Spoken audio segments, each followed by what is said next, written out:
The French subjunctive, the holy grail of French grammar and possibly the most overcomplicated thing in the world. C'est sur le subjonctif que c'est difficile à construire.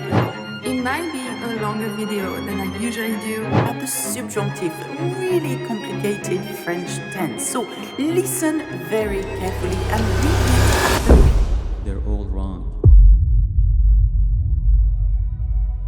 Alright, so here's our game plan. First, we're gonna cover the why, what the subjective is all about. Then we'll get into the how to actually build the verbs, step by step. After that, we'll run through the 10 irregular verbs you just really have to know. Then we'll look at the 4 main triggers for when to use it. And we'll wrap up with one really interesting exception. You ready? Let's do this. Subjonctive is a verbal mode. In French, we have 4 verbal modes: le conditionnel, l'impératif, l'indicatif, le subjonctif. Every tense or grammar you'll ever use is a part of one of these 4. Each of these 4 modes has a very specific objective. L'indicatif is for facts, reality, things that are certain. Examples are tu habites à Paris, you live in Paris, or il pleut, it's raining. Le conditionnel, for a hypothesis, politeness, and basically for saying would. An example is je voudrais un café, I would like a coffee. I've also posted a whole video about le conditionnel. I highly recommend that you watch it. I'll put the link in the description. L'impératif, for giving orders, advice, instructions. Faire la porte, close the door. Écoute bien, listen carefully. And finally, le subjonctif.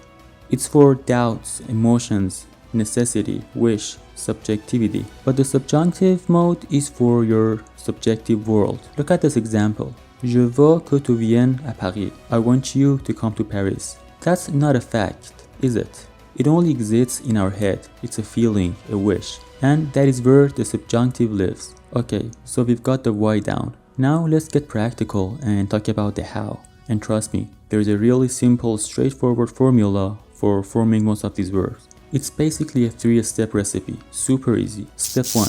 You take the il or they form from the verb in the normal present tense. So for example, the verb finir, we take finis. And then step 2, you just chop off the ent ending. What you have left, finis, that's your stem. And finally, step 3, you just stick to right subjunctive ending. That's it. So take a look at these endings. At first glance, they look almost exactly like the endings for present tense with the first group verbs. But there's a catch, and this is the important part. Look at nous and vous. Nous finissions, vous finissiez. Let's pronounce the whole chart now. Que je finisse, que tu finisses, qu'il finisse, que nous finissions, que vous finissiez, qu'il finisse. Okay, but you're probably thinking, wait a minute, what about those weird verbs that have 2 different stems in the present tense? And that's a fantastic question because the subjunctive has a really elegant way of handling this. Let's use the verb boire, to drink, as our example. In the normal present tense, notice how for most of them, je, tu, il, elle,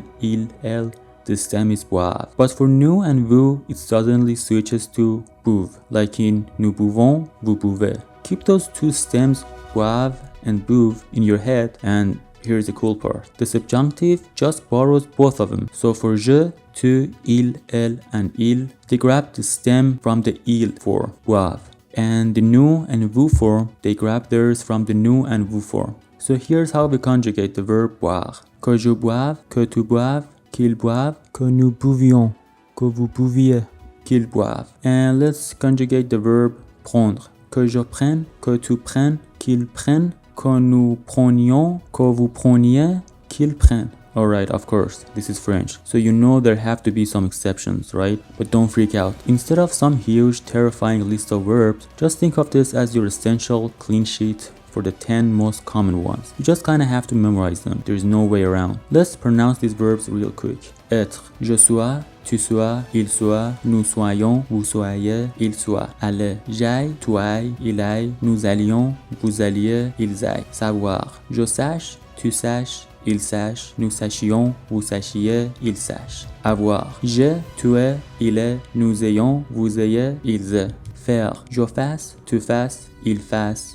nous fassions, vous fassiez, il fasse. Pouvoir, je puisse, tu puisses, il puisse, nous puissions, vous puissiez, il puisse. Vouloir, Je veuille, tu veuilles, il veuille, nous voulions, vous vouliez, il veuille. Valoir. Je veille, tu veilles, il veille, nous veillions, vous veilliez, il veille. Pleuvoir. Il pleuve. Valoir. Qu'il faille. But the million-dollar question is when you actually use it. Well, the great news is that almost all uses fall into 4 real clear categories. Just think of this as triggers. First up, trigger number 1, wishes and desires. Basically, anytime you say you want something or need something or wish for something to happen. Like our first example, je veux que tu viennes. I want you to come. That's a classic subjunctive trigger. Trigger number 2 is all about feelings and emotions. If you're happy, sad, afraid, surprised, or the big one is a doubt. All of those are purely subjective states, right? So phrases like I'm happy that or I doubt that are gonna need the subjunctive for the verb that follows. Next up, trigger number 3,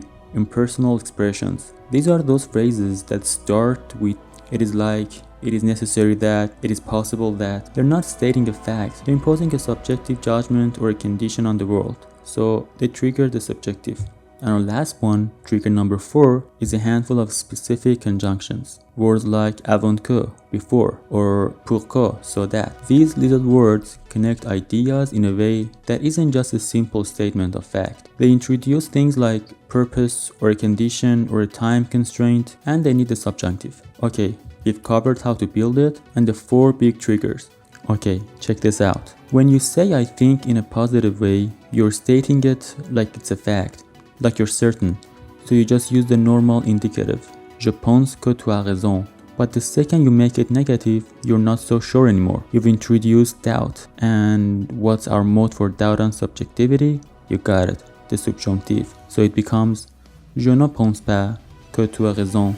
I've got multiple examples for those 4 triggers that I just told you earlier. Comment me your email address and I'll send it right away. The real secret with anything is just practice, practice, practice. If this video was helpful, don't forget to like and subscribe, and also leave a comment below about what you want to learn next and I'll make a video about it.